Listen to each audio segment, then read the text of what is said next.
जालिमों के तख्त को दहला रही हैं बेटियां, एक नई तारीख लिखती जा रही हैं बेटियां। कब तलक ओढ़े रहोगे बुज़दिली की चादरें, वक्त के फ़िरौनों से टकरा रही हैं बेटियां। अल्तमश तालिब का ये शेर है जो कर्नाटक के हालात के लिए लिखा गया है, क्योंकि कल से सोशल मीडिया पर यह वीडियो वायरल है। ये वीडियो एक बाहिजाब बेबाक जिंदा दिल लड़की मुस्कान बिन मोहम्मद हुसैन खान का, जो कर्नाटक के ओडीपी में महात्मा गांधी कॉलेज की तालिबा है, इसका है। कर्नाटक में गुज़िश्ता 2 हफ्तों से कॉलेजेस में हिजाब पहनकर मुस्लिम लड़कियों को कॉलेज में दाखिले की मुआनत का मामला तूल पकड़ते जा रहा है। लड़कियों के कॉलेज के रूबरू 1 हफ्ता एहतजाज और कोर्ट में जाने के बावजूद कर्नाटक की बीजेपी हुकूमत ने शरपसंदी का मुजाहरा करते हुए सरकारी इदारों में हिजाब के इस्तेमाल पर पाबंदी आयद कर दी है, जिसके बाद मामला मुसलसल बढ़ता जा रहा है। एक कॉलेज से शुरू हुए इस मामले ने पूरे मुल्क को अपनी चपेट में ले लिया है और फिर बहस हिजाब से लेकर मुस्लिम शनाख्त और अकायद तक पहुँच चुकी है। मुस्कान, जिसने अपनी हिम्मत और दीदा दिलेरी से करोड़ों अफराद को बेदार किया है, इस बाहिम्मत लड़की ने नारे लगाते हुए शरपसंदों के अज़ाइम को इतना गहरा झटका दिया है कि फ़िरका परस्त ताकतें इससे खौफज़दा हो गई है और नफ़रत की लेबॉरेटरी तैयार करने वालों को एक करारा झटका लगा है कि सोए शेर को जगाने वालों के लिए ही नुकसानदा होता है। नफ़रत का माहौल तैयार करके तलबा के दरमियान खलीज पैदा की गई है। मीडिया पर जारी तलबा के बयानों में साफ है कि कल तक जो लड़कियां बाहिजाब रहती थी और जो हिजाब पर पाबंदी के खिलाफ मुजाहरे कर रही थी, उनके साथ उनकी हिंदू सहेलियां भी मौजूद थी, लेकिन नफ़रत के सौदागरों ने अब उन्हें मजहबों में तकसीम कर दिया है और अब ये लड़कियां खुद अपनी जंग लड़ते अदालत तक पहुँच चुकी हैं। और इस लड़ाई की ख़ास बात यह है कि मुस्लिम लड़कियों की पैरवी देवदत्त कामत नामी वकील कर रहे हैं, जो ब्राह्मण है और अदालत में पैरवी के दौरान कह रहे हैं कि मेरा बेटा तिलक लगाकर स्कूल जाता है, उस पर अभी तक किसी ने किसी तरह की कोई आपत्ति नहीं की, तो हिजाब पर ही क्यों। अदालत में बहस मुबाहिसा जारी है। मंगल को समाअत के दौरान कर्नाटक हाईकोर्ट ने कहा कि आवाम को दस्तूर पर भरोसा होना चाहिए, शरारत से मामला और बढ़ेगा। रास्तों पर जाना, एहतजाज करना, नारे लगाना, तलबा पर हमले करना, ये अच्छी चीज़ नहीं है और कोर्ट को डिस्टर्ब ना किया जाए और आवाम अमन व अमान कायम रखे। पिटीशन में सीनियर एडवोकेट देवदत्त कामत ने कहा कि हिजाब पहनना इस्लाम की बुनियादी तालीमात में से है और रियासत को कोई हक नहीं कि वो आर्टिकल 14, 19 और 25 की खिलाफ वर्जी करे। एक लड़की जो हिजाब पहनकर जाती है वो किस तरह पब्लिक ऑर्डर के लिए मसला हो सकती है। 8 फरवरी को एक केस में समाअत करते हुए सुप्रीम कोर्ट ने कहा कि हमारे मुल्क में लड़कियों की हालत इंतहाई तशवीशनाक हालत में है। 9 फरवरी को कर्नाटक हाई कोर्ट में आज फिर से मामले की समाअत होगी। नाज़रीन, आपको लगता है कि बात सिर्फ हिजाब तक ही है, तो आपको मैं थोड़ा पीछे ले जाना चाहूँगा।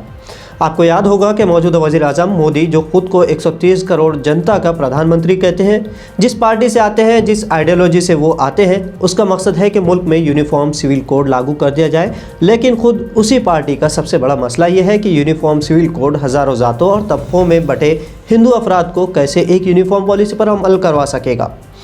भारतीय दस्तूर हर किसी को अपनी शनाख्त की हिफाजत, उस पर अमल, अपने पसंद के मजहबी उमूर पर चलने की आज़ादी देता है, लेकिन शरारत कहते ही इसे है कि भले ही मेरा घर जले लेकिन मैं अपने पड़ोसी के मकान को आग लगा दूंगा। और यही काम कर्नाटक हुकूमत ने भी किया है। मुल्क में तालीम का रुझान मुसलसल कम होता जा रहा है। कोरोना ने तो बुनियादी तालीमी ढांचे को जितना डैमेज किया है, उसमें हुकूमत का फैसला करोड़ों बच्चों के मुस्तकबिल के लिए गहरे कुएं में ढकेलने जैसा है। अब तलबा के 2 ग्रुपों में बंटने के बाद कर्नाटक ने पूरी रियासत में 3 दिनों के लिए स्कूल कॉलेजेस बंद करने का ऐलान किया है।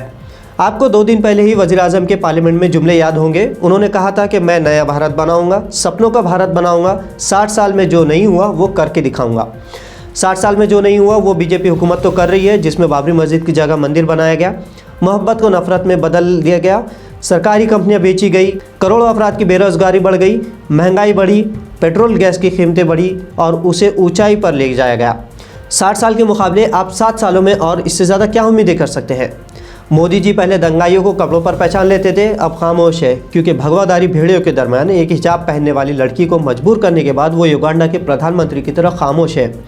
वो मन की बात करेंगे, नया संकल्प लेंगे, पैगाम देंगे, लेकिन उनका हर पैगाम 2 तरह का होता है। उसमें सब्लिमिनल मैसेजेस छुपे होते हैं जो उनका कैडर बखूबी समझ जाता है। सबका साथ, सबका विकास और सबका विश्वास नारा लगाते हैं, लेकिन बेटी पढ़ाओ और बेटी बचाओ के नारों को जब हकीकत में रूप धारने का मौका आता है तो वही बीजेपी सरकार आंख पर पट्टी नहीं मानती, बल्कि नफरत का चश्मा पहन लेती है और भगवादारी और हरे रंग में जनता को बांट दिया जाता है।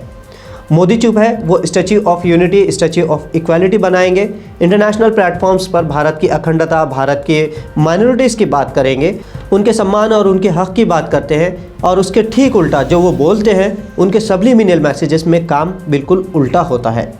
सब्लिमिनल मैसेजेस की जहाँ तक बात हो तो आपको सिर्फ एक मिसाल दे देता हूँ कि कोरोना वबा में जहाँ लाखों लोग मर गए, जिन्हें शमशान में इज्जत की चिता तक मैसर नहीं हुई, जिन्हें गंगा किनारे रेत में दफन करना पड़ा, जिनकी लाशों को कुत्ते नोचने लगे, उसके बावजूद सरकार कहती रही कि आपदा में अवसर तलाश कीजिए।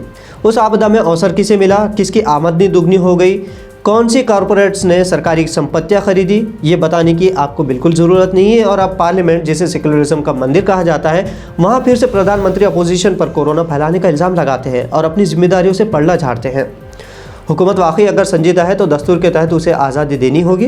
लाखों स्टूडेंट्स की तालीम से खिलवाड़ करने वाली अपनी कर्नाटक हुकूमत को तब्दील करना होगा, वरना एक तरफ पार्लियामेंट और दुनिया के मंचों पर भाषणों का और दूसरी तरफ इन भाषणों के बिल्कुल उलट काम करने का नाटक बंद कर देना चाहिए। दोहरी मानसिकता ने देश को जिस खाई में धकेला है उससे निकल पाना जल्द मुमकिन है ही नहीं। लेकिन जुल्म आखिर जुल्म है, ये हद से बढ़ता है तो ख़त्म हो जाता है। और रही बात मुस्लिम कम्युनिटी की, मुस्लिम तारीख़ की और ख़ास तौर पर इस्लाम की, तो तख्त पर बैठे फ़िरौनों, क़ारून, नमरूद से लेकर मोदी सभी देख चुके हैं कि वो जितना दबाना चाहते हैं उससे इस्लाम निखर कर ही आता है।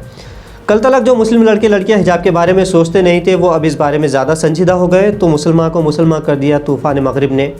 इस दुनिया ने कई हुक्मरान देखे हैं जो पैदा होते ही बच्चों को तक डर से मार देते थे, लेकिन उनका खुद अंजाम इतना भयानक हुआ कि क़यामत तक लोगों के लिए इबरत बन गए।